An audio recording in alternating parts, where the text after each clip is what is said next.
Welcome to the Inspiration North podcast, inspiring stories from inspirational people and how they found their passion, their true north. I'm James Eves. And I'm Michelle Minikin, and this is the Inspiration North podcast.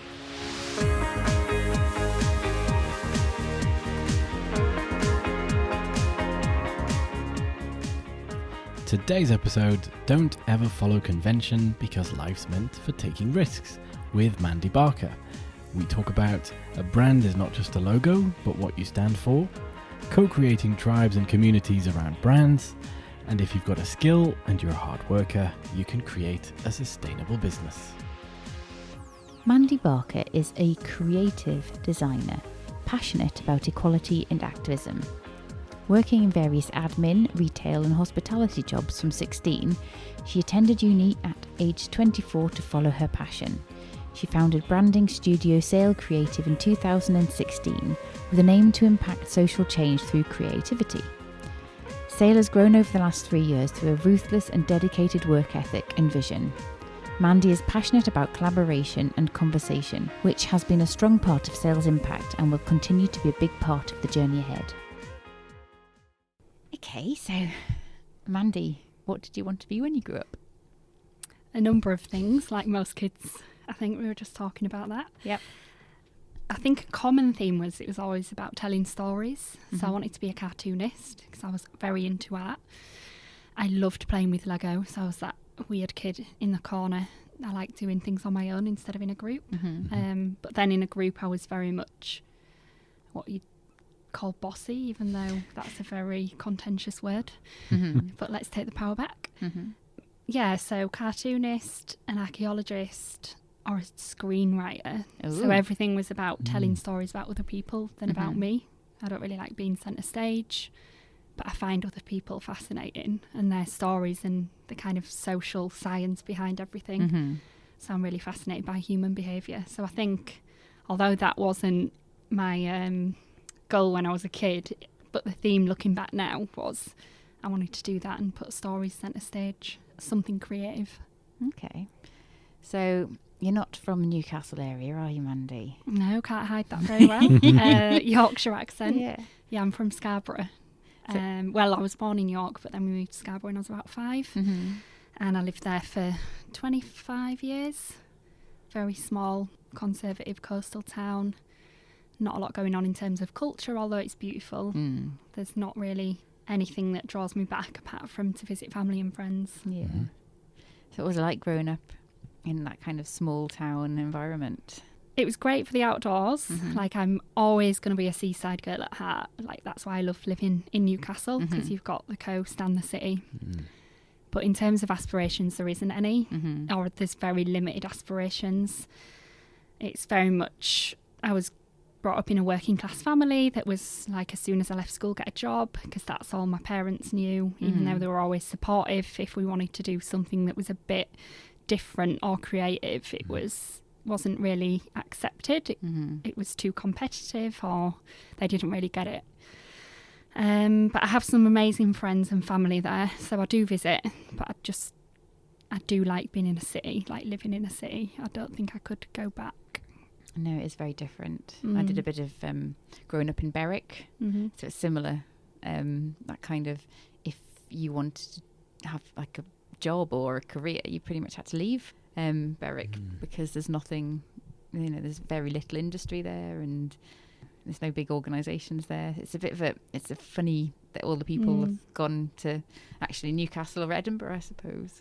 Yeah. So it was York or Leeds or here. And I came up here because my partner at the time was here. But yeah, there's not a lot in Scarborough unless you want to work for McCain's or a printing company, which are both fine. Like, Yeah, I've yeah. worked at McCain's and it's a really good employer, but there's not really much else. And the sort of work that I want to do, because it's so culturally focused, it's quite non-existent. I probably wouldn't be able to have a sustainable business there. No, unless it was online or... Yeah. So when you got to the point then of leaving school, did you then decide to find work but leave Scarborough at that point? No, I didn't leave Scarborough till I was 27. Right. So I went at school I did quite poorly. I wasn't very academic at all. I would have excelled in a more hands-on environment. I did not like authority either.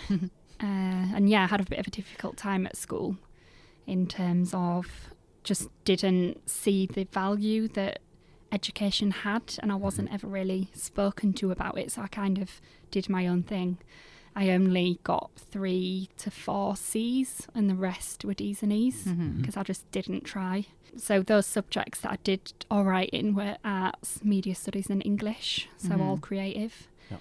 And I studied social science as well, which I loved, but I got an A in my mock and then I went into my social science exam hungover, which is ridiculous, and I got an E. So I just didn't appreciate the opportunities at that time. It's just, when at GCSE and A-levels, it was just the worst kind of time in terms of your body and things that are going on in kind of social stuff and hormones and all that stuff. It's just the worst time for things that are so important, I suppose. But I always say kind of GCSEs are important to get onto your A-levels, who then are all important to get into university. And then once you've gone to university, no one cares what your GCSEs were. Yeah. But it's just that kind of trying to take the pressure off them, the kids that are going through SATs at age 11 and then, it's just, horrible. It's pretty brutal. Yeah. I didn't do very well either. Trying to find who you are, and it's difficult. Yeah. So there's often a lot of choices as well, aren't there, where it's, right, Mandy, we need to sit you down and you need to decide when you're 14 on your future. So at the age of 16, what are you going to choose to do next? Because this is your whole future ahead of you. And it's like, well, I don't really know. I probably only figured out a few years ago, and I'm 40. So it's like at GCSEs, it's like, well, I don't know what I want to be. But when you look back, actually, when you say the subjects you did well in, there were the signs that, right, we don't.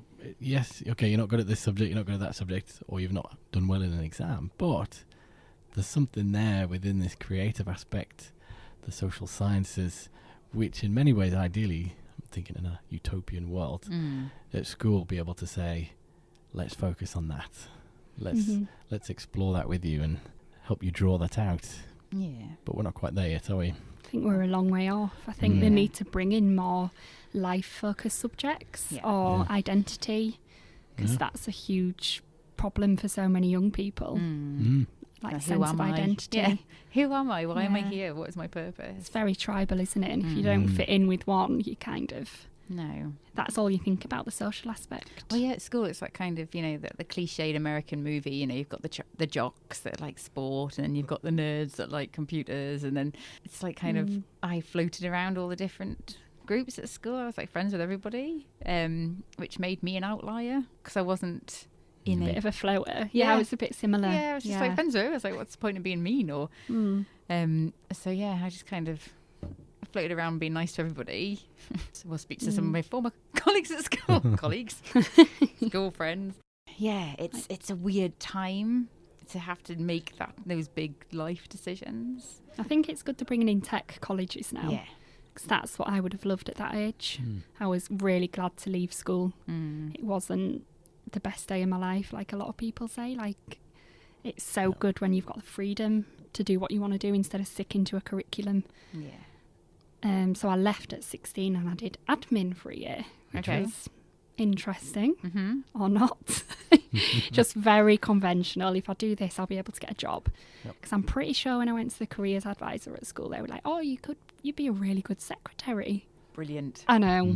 Yeah. Not very encouraging. No. So yeah, I did that just thinking I could get a job really easily. Again, this is like small town mentality. You could easily get a job in admin. And my friend was going at the time, so we just had loads of fun. But I did want to do psychology just before I started the admin course, but we'd already got all the funding sorted, so I wasn't allowed to switch, which is another... That's just putting up barriers. Yeah, but I wasn't aware of that at the time. You're kind of not in control of your own choices always. And then from college, I then worked in like various roles. I worked in a bank. I worked in a building society. I worked in hospitality. Did a bit of bar work. I worked in a factory at one point for 6 months, which was pretty gruesome. I loved it. I did sort of during university holidays worked in a factory, and my mum said she'd never ever, because it was the people aspect of it, and she's never seen me as happy in any job apart from that factory job. Do you know what? One good thing about it is you totally switch off. Yeah. And it's just about the people and having fun. It is. And the job's just so mind-numbing and easy.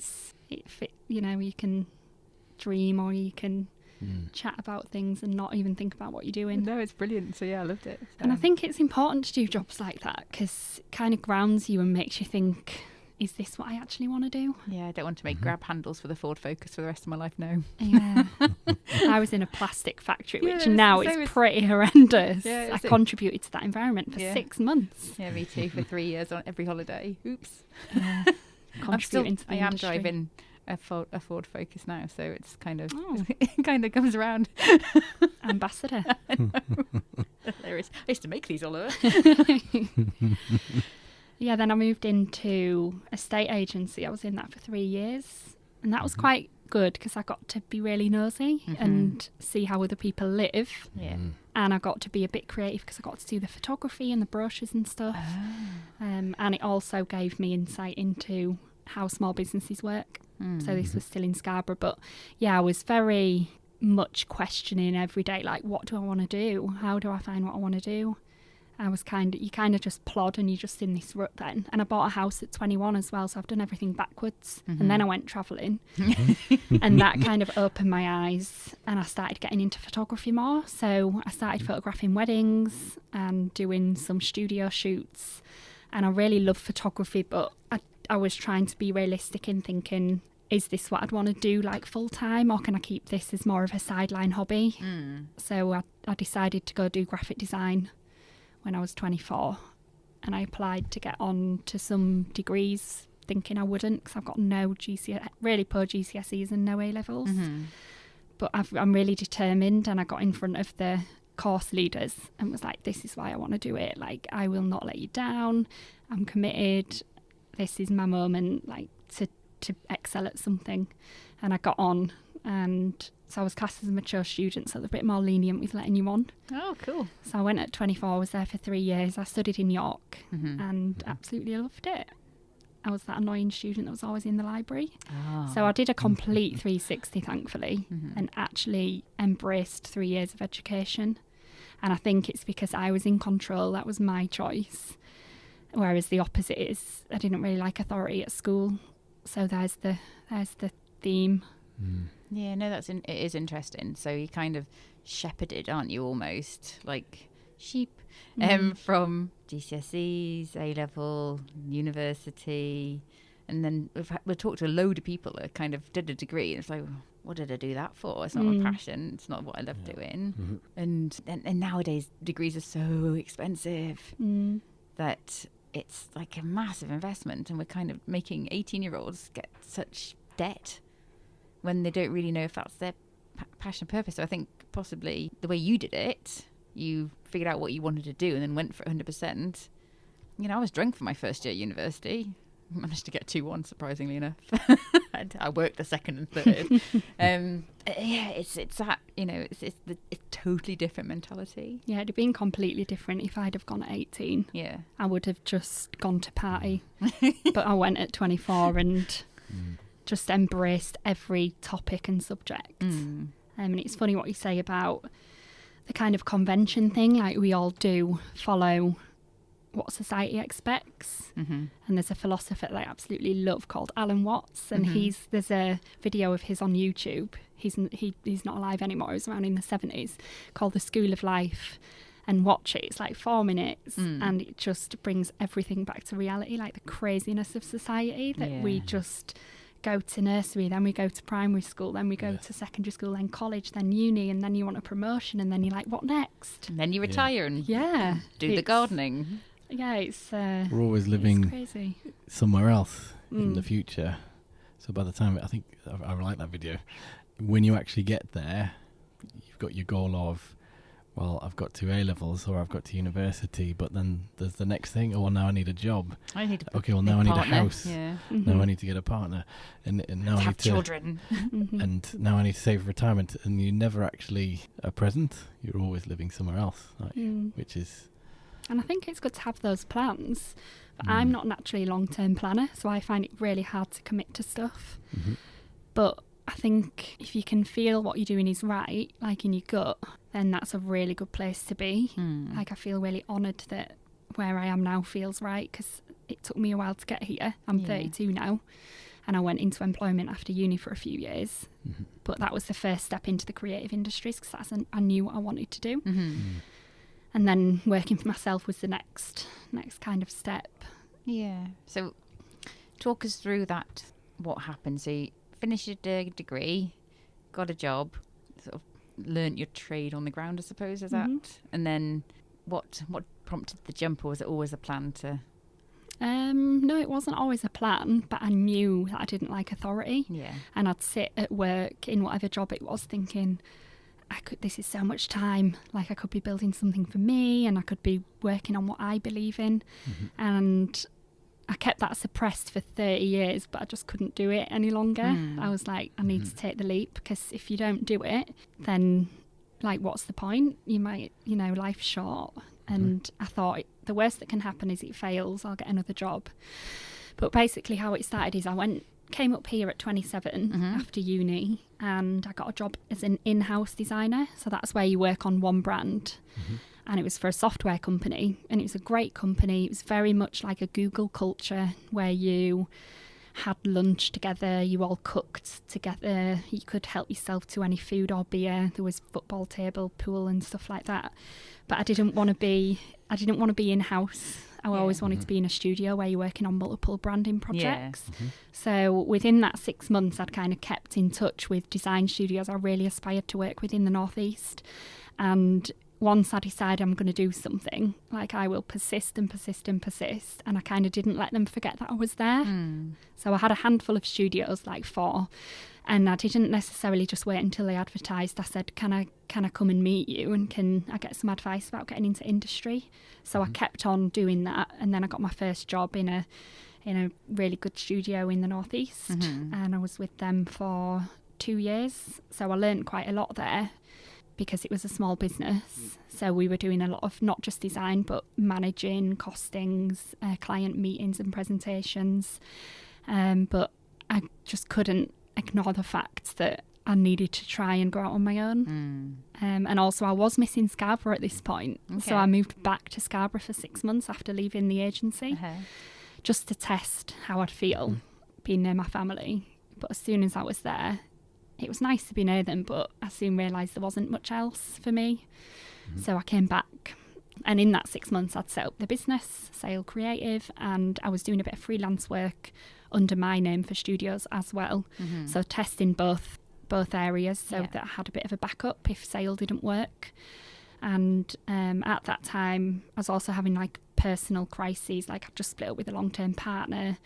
I had no money, I had nowhere to live, I hadn't thought about anything. Then this is classic no planning, this is what I do. So I was like living with my sister, sleeping on sofas in these 6 months, thinking, what have I done? Like, I've literally got no money. And I was all ready to go, but then it was the relationship breakdown, and I was like, oh my God, I can't do this on my own, because I didn't have that support anymore.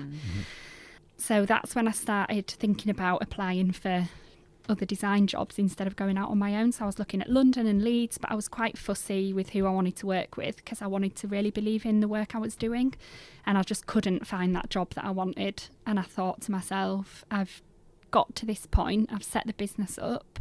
If I go work for someone, I'll get a year in and leave and want to do it again, so I might as well carry on. And at the time there was a lady that was doing my bookkeeping, and I was nearly ready to give up everything before that point, and she said to me, look at your books, you're doing all right, you can make this work. And I think even just that little bit of belief like just gave me a bit of a reality check, and I was like, you're right, if I don't do it I'll never know. So then I carried on with the business and brought that to Newcastle. Why Sail? Where did that come from? So the reference to the sea, so that's a personal reference, and also I like the metaphor of a journey. So any design or branding or business, it's not about a destination, it's about the journey, and I like that it sounds quite effortless. And I suppose thinking it the way I read it as well is, like in business, the winds can change. So there are times you can lower the sail, raise the sail, change your course, change direction. Yeah, sorry, it's just a reflection. It's like, ooh, I like that. Yeah, no, totally. It's a hard decision, isn't it, naming your business? It's very pirate as well. Yeah, no, it was like it's meant to be. We've got the pirate flag up still that you gave us on the Be More Pirate talk. To the point where a client recently said, well, before she was a client, said, "Oh, you're called the Pirates, aren't you?" And I was like, "Oh, no, we're called Sail, but I'll take Pirates." Yeah, totally. I like what they stand for.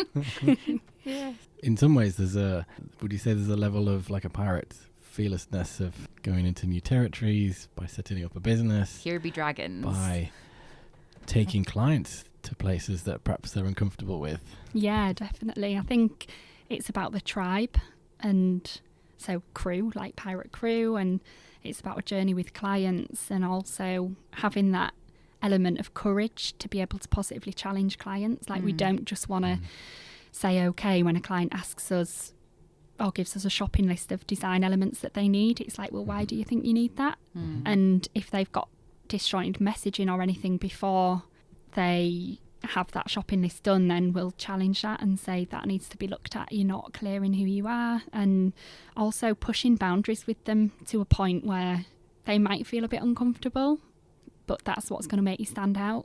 Yeah, so it's not about sort of, oh, here's a pretty logo, go mental. So how do you generally tend to work with the clients? So the first few meetings will be really just getting to know them and understanding why they do what they do and where they want to be. And the rest of the team as well. So not necessarily just that one person that's the head of the business, but what's the perception internally, and also what's their perception externally. So from clients, because you can say you're one thing, but your clients might have a completely different perception. So trying to get some conversations with clients to understand the benefit of working with them and possibly some of the challenges. And from that, we'll do like a brand workshop. So depending on what the kind of project is, we'll try and nail down your values and what you want to stand for and what you want to say, and have that authenticity and challenge anything that they say. So why do you think, if it's like a buzzword, like we're innovative, well, what does that mean? Why do you think that? It just sounds cool, Mandy. Yeah. I've heard it's a really cool word, and I'm looking to attract great people, so I thought I'd make it sound cool. But Yeah, so no buzzwords. no buzzwords. It's fascinating because what you do is very similar to what I do from just a totally different perspective. So I help people find out, their company values as well, and select people based on those. So it's interesting that that's kind of how we start. Yeah, I think it's that in-depth way of working. That's where all the answers are. So if we're creating a visual brand, you know your business inside and out, but you don't have the skills or capacity or resource to visualize it. So it's that classic thing of, if someone's got a Mac, then they're a designer, or my uncle's brother's sister can design it. And it's kind of... We can do it on Canva. Exactly. And it's like, oh, well, you don't need us then. Or you can go on Fiverr.com, pay a $5 for a logo, but that's not the sort of work we want to do. So it's about visualising what you want to stand for, and not just creating that logo, but creating a brand that can be flexible, and it can look good on the side of a bus, it can look good on an advert. It's got more meaning behind it.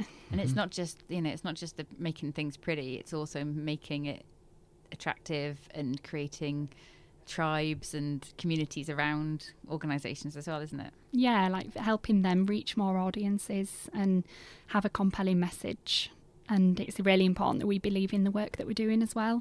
So we wouldn't necessarily work with a client that we didn't believe in, that was like selling, I don't know, cigarettes or contributing to the plastic industry. It's got to be the work that we believe in, otherwise we just don't get the best results. No. So what are kind of your favourite types of projects and clients to work with? Clients that are open-minded and willing to be challenged, willing to take risk. So when we present ideas, we could present 1 to 3 concepts, and one might be quite safe, the middle one will be quite bold, and the third one will be radical. And we normally try and push for the radical one, but we'd never put anything in front of a client that we wouldn't be happy for them to choose. But we do try and push boundaries. So anyone that can kind of be open to that, and they've come to a creative agency because they want to be creative, so it's remembering that. instead of just saying that they want a logo. It's also about partnerships. So any design agency can do good design work, but it's about what's important to them with who they choose to work with. A lot of that's relationship and also reputation. And I think it's only time that builds reputation. So we've been going nearly 3 years and you can't buy that. And we're still growing and we're still, being pushed in terms of people recognising that we're there. But that's something that we just want to organically continue to grow. So do these sessions, do they have to take place, probably ideally, is it face-to-face? Yeah, definitely. We've done a couple of projects with people around the country, so we'll travel. We've also just got our first project in LA, which is really exciting. But one of the founders is in the UK, so we've met and gone through the brand values and everything with them face-to-face. But we are going to go out to LA in October just to get in front of the rest of them, because I think face-to-face time just is priceless. And you want to be able to build that long-term relationship. It's not just doing a job and then getting paid and saying bye. It's having that relationship where you can constantly think of ideas and understand what they're about, because brands change all the time. It's not just about an overnight fix. You've got to be fluid with the market and the audience and what you want to stand for. Yeah, I think it's really been shaken up now. Even if that's just a small start-up in one industry that's set up anywhere in the country and they're disrupting something, you can feel like those waves are being made, and it's it feels like it's quite a big time in history in terms of branding and change, and you're not just able to sell anything anymore. People want to know what they're buying and what they're buying into. No, definitely. It's kind of, instead of creating customers, you're creating that movement. Yeah, or ambassadors, people that believe in it and support it. They don't just want to buy one thing. No, definitely. So from sunny LA back to sunny Sunderland, I know you've done a fantastic project locally, which I think is, dare I say, revolutionised signage on the roads, which I think is so different, but I don't even know how to describe it actually. How would you kind of talk about the project with the council, was it? Yeah, it was commissioned by the council and Cultural Spring. So Cultural Spring are set up in Sunderland and they work to make arts and culture inclusive. So they're trying to reach wider audiences or underrepresented audiences that might not necessarily go to the Baltic or go to a gallery. So it's about almost taking arts to them. So we pitched for the project, which was to create a campaign that was against drop-in litter, but it had to be co-created with communities. So it was across 6 wards in West Sunderland, and we worked with each ward. We had 2 workshops per ward at least, and we worked with people from 16 to 75. So one week we were doing graffiti, spray paint with the 16-year-olds. The next week we were at a tea dance with 70-year-olds or playing bingo. So it was really integrating yourself in that community, because we didn't just want to go in and say, right, what's the best way to say don't drop litter? We wanted to go in and understand what made the communities who they were and what they were proud about, so that the signs that were created had a bit more optimism and substance and almost reinstated pride for the area. And a sign's not going to change something overnight. We're aware of that, but we wanted to have an impact that was a bit more creative and getting people involved with creating them. So we did quite a few workshops across the areas that included collage, spray paint, typography, or just a chat and a cup of tea with a group of older people or the church. And you always get so much out of those type of hands-on projects. I love them because you just really get to know people and you get to hear true stories of the town or what makes it or the district, and you get to hear about the characters that make it as well. So what we did from the workshops is we used some of the materials that we created and turned them into illustrations. So it might have been that some of the young people made these collages or drew pieces that would go on the signs, but we then turned them into a style and vectorised them so that they still had a commercial like value, so that it still looked like it was done professionally. But the whole creating with the communities like gave that result. And I think that's one thing that I set Sail up to do, to be able to go in and work directly with people and make them feel part of something. And although that's quite a lot of time, it takes quite a lot of time, we can do that as a small business because we can be quite nimble and agile. So it's not just sitting behind a screen. And we did the same with Newcastle Carers. We did a billboard campaign, but we worked with the actual young adult carers because the audience, they were the actual audience. So anything that was created, the messaging and the designs had to speak to them. Yep. And that's valuable. Like we could make the ideas with them in mind. They validated them or said they didn't connect to them. That's great.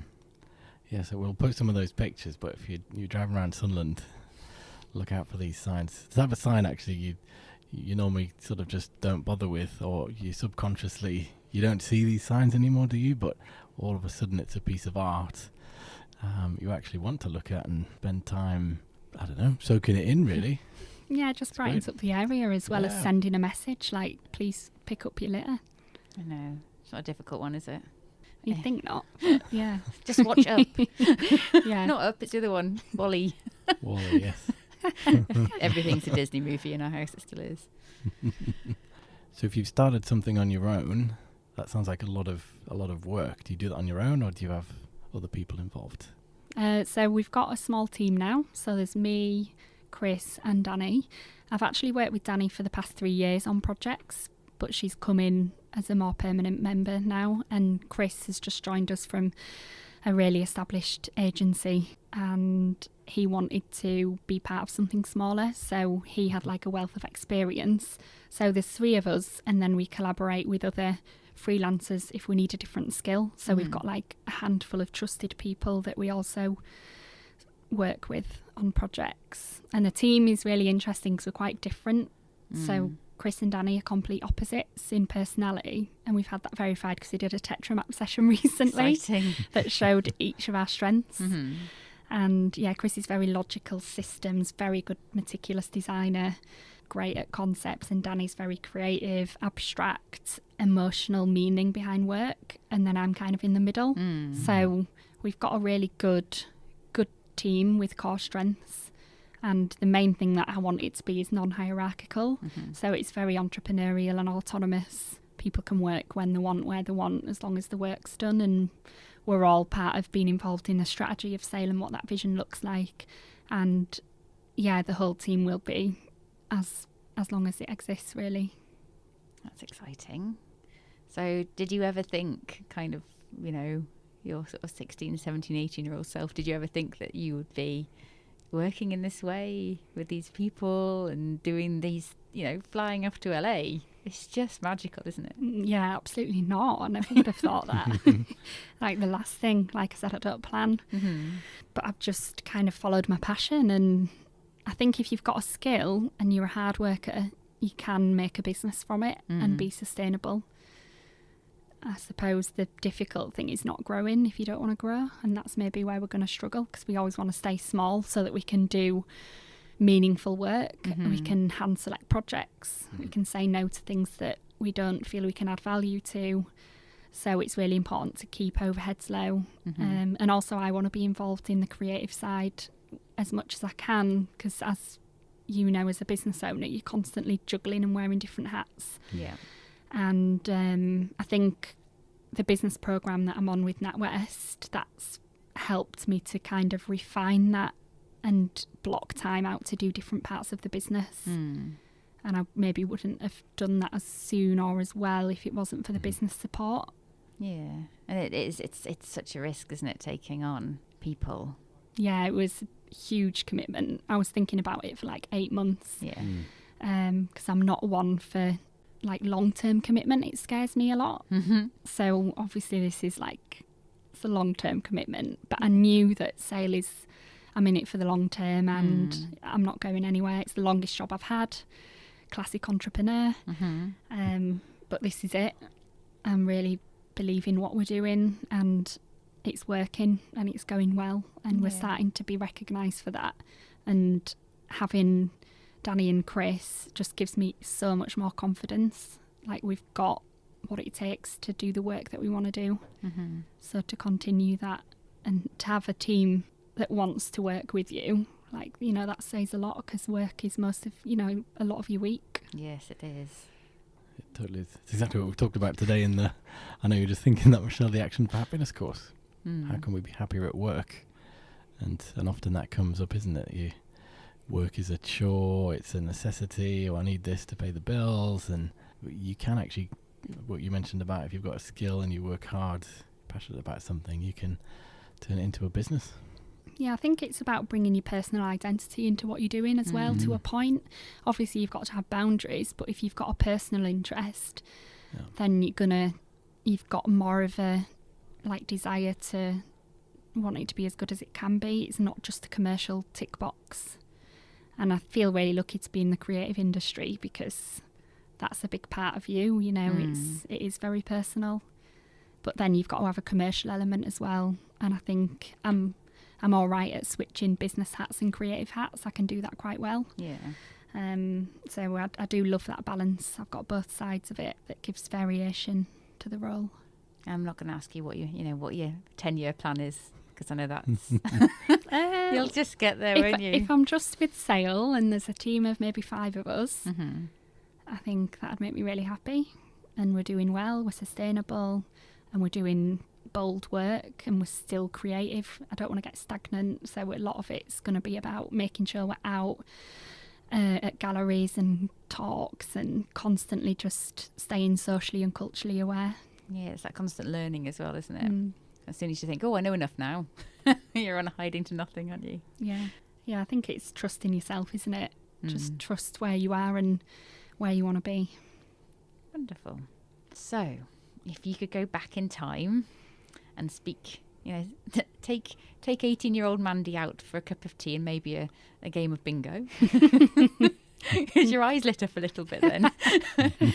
What advice would you give to her? So much. I think with younger people, it's just very much about encouraging who they are and getting them to value who they are and believe in themselves. Like, that's huge. I've got 5 nieces and nephews, and I'm constantly trying to, whenever I buy them a present, it's something to do with identity, or it's a book on women's rights. I'm that really annoying auntie probably, and the kids are probably like, I want some Lego or something. But yeah, anything. I mean, Lego's great, creativity, but yeah, I think it's just about self-discovery. I'd just say, trust yourself, but be gentle with yourself. Don't follow convention ever, because life's meant for taking risks. It's not always about wanting to have a house with a white picket fence and 2.4 children. It's about the excitement of life, and whatever that looks like to you. So yeah, find your tribe, surround yourself with like-minded people, and just believe in yourself, and don't be too hard on yourself, because we can all do that. I know I'm really bad at that, so I'm trying to be kinder to yourself. Yeah, be gentle to yourself. Yeah, we'll definitely need you on the Action for Happiness course in October. Yeah, I think even though we're delivering it, we are kind of participants as well. It's really interesting. So I've already noticed a sort of difference in my levels of happiness. It's right up my street. That. And the materials are really good as well, so you'll be able to unpick all of that stuff. It'll be fun for you. Yeah. Yeah, it is good. I will be there. So there's a lot of cool stuff we talked about, Mandy. Now, whether someone's heard this and thinks, yep, I need to work on my brand, etc., how can they best get in touch with you? On Twitter or Instagram. So my personal ones are Mandy Barker UK or Sale_creative. Fantastic. But people probably forget what I've said instantly after listening to it. So no, they won't. We'll all have everything in the show notes anyway, so they can have a wee look. Yeah, we'll post some photos. Yeah. Cool. Great stuff. Well, thanks for joining us today, Mandy. Thank you. Thank you.